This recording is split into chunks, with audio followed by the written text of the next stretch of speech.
Hello everybody. If you can't tell by my lack of roof, we're in a Miata. More specifically, a 2019 MX-5 Sport. Sport meaning no LSD being the biggest one, but this is owned by my buddy Sean.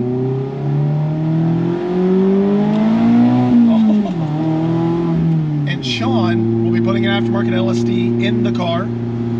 Now Sean has already modified the car a little bit, so it's not a bone stock Miata. We have front and rear sway bars from Flying Miata.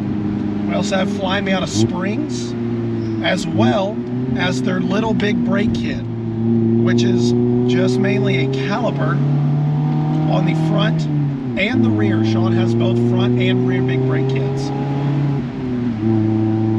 This car, being an ND2, one of the biggest benefits it has over the ND1, which is the 2016, 17, and 18, this being a 2019 makes it an ND2. The biggest benefit is that like 25, 26 horsepower bump it has over the ND1. So what that means, not only am I going to be able to carry my power a little bit longer because of the horsepower, but also now because of the revs. The ND1 revs to 6,800.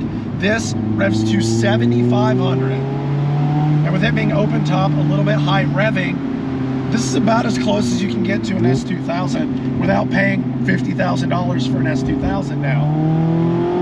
I mean, it just, oh, it feels so good.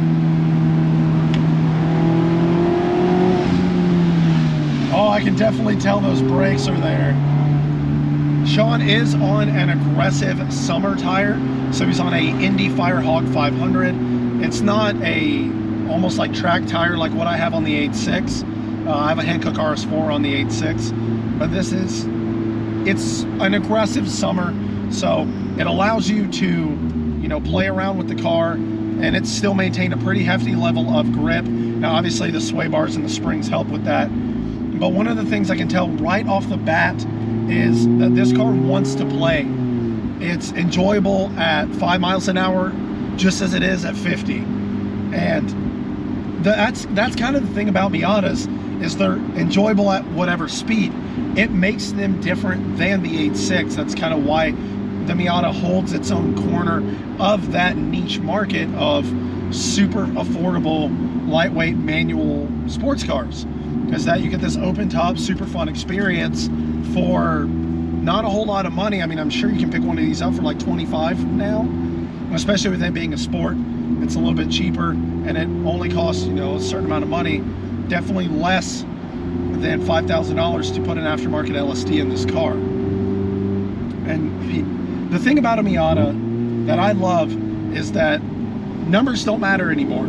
You get in a Miata, it doesn't matter the quarter mile time or the, you know, horsepower numbers. Yes, the 181 is better than the 155, but I'm not going to sit here and be like, oh, well, my Miata makes 1,000 horsepower. First off, if your Miata makes 1,000 horsepower, I will take you in this Miata, because it's fun, to a psych ward and drop you off. I want to see your 1,000 horsepower Miata hook up and be this much fun on a road like this, where it's meant to be.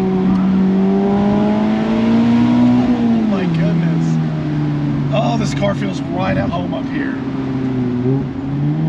I do have to say, Mazda definitely designed a better gearbox than Toyota and Subaru did for the 8.6 and the BRZ. This thing is so crisp, just bam. It feels like it has a short shifter from the factory. Oh man. And the pedal box is perfect. I'm pretty sure I can hit the clutch, brake, and gas pedal all with my right foot. The car just falls in every turn just perfect. Oh my goodness. Now, comparing to my 8.6, these seats aren't quite as bolstered. Now, I'm 6 foot 175, and so I'm a little wide in the shoulders, so I don't fit perfectly. But I mean, I'm really nitpicking here to try to find something wrong. exhaust that Sean put on here complements this car so well. Just hearing it carrying the higher revs. And it's not super droney. That's the big thing I always worry about with exhaust, is if they're gonna drone really bad. And it just sounds good. It sounds like a Miata. Oh my goodness. So this car, we were doing numbers earlier, and this car makes 181 horsepower and it weighs 2,300 pounds. That gives it a weight to power ratio of 12.7 to 1. My 8.6 makes about 230 and it weighs right around 2,750 pounds. It has a power to weight of 12.45 to 1, or weight to power. So it's not that far off of this. And that was the first thing I noticed driving this, as we did those numbers, and then I drove this, and it carries similar to how my 8.6 carries. Now, my 8.6 makes a little bit more torque, obviously, even for the power to weight comparison. And you can feel it in the corners coming out. But it's not that far off. It's still really similar. And honestly, if you can afford the lack of space, I don't see why you wouldn't get one of these.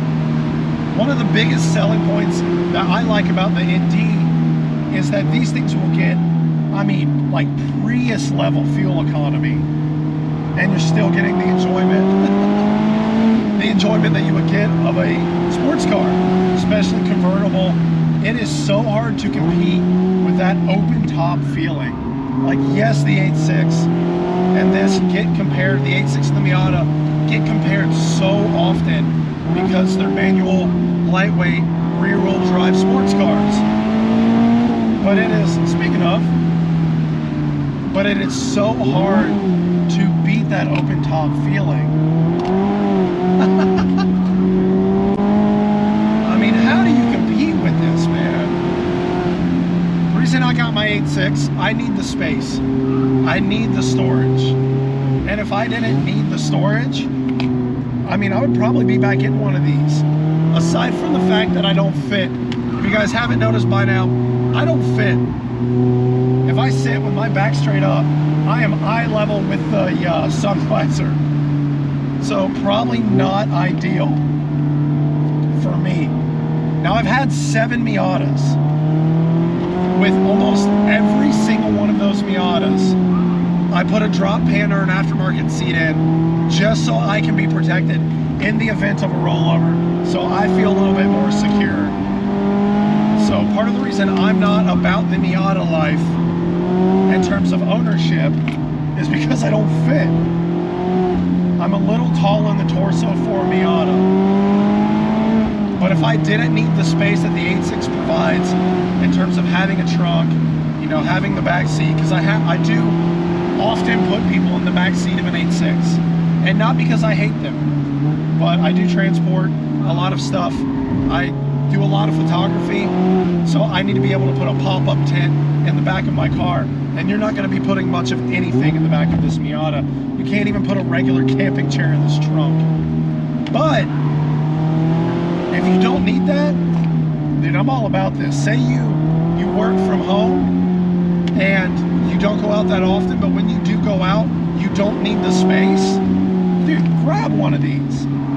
I mean, you're looking, you know, for a club which has the LSD, you're maybe looking 25 to 30 used. And for a sport like this, you're 25-ish. Man, what a blast. This car is such a riot.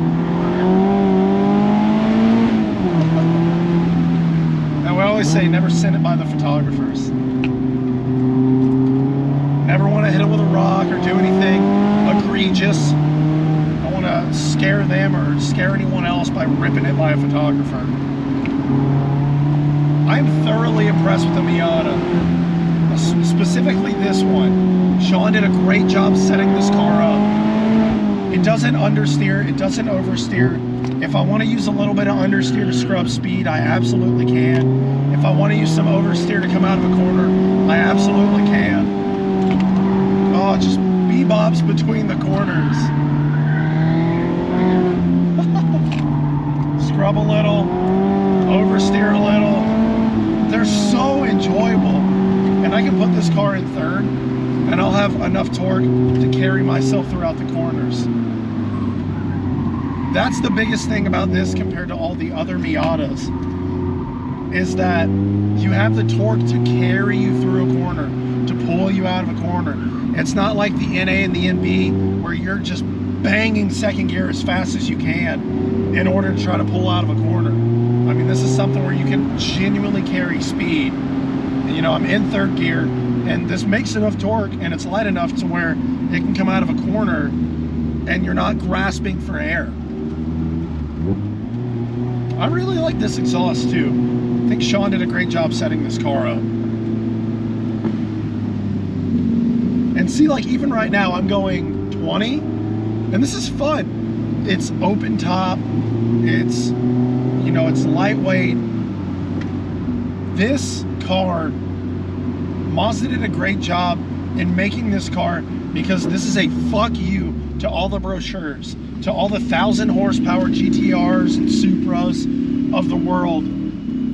This car reminds me of why I got into cars, because you eliminate all the numbers, you eliminate the brochures, the selling points, and this car evokes emotion, and that's what makes it important. And it's important back then, all the way back in the 90s, all the way to now. It's important because at the end of the day, this is why we got into cars. I didn't get into cars to make 1,000 horsepower and beat the guy next to me. I didn't get into cars because I wanted to run sixes in the quarter. I didn't get into cars to set lap times. I got into cars because they make me happy. And this makes me happy. And it is so hard to encapsulate that in a vehicle that doesn't have flaws. And Mazda did a great job designing this. Of course it has its flaws. You can sit here and talk about the hard plastics and the ergonomics all you want. But as an enthusiast, this brings me back to why I got started. Thank you to Mazda, and thank you to Sean for letting me experience this still in 2022, and for this still being around.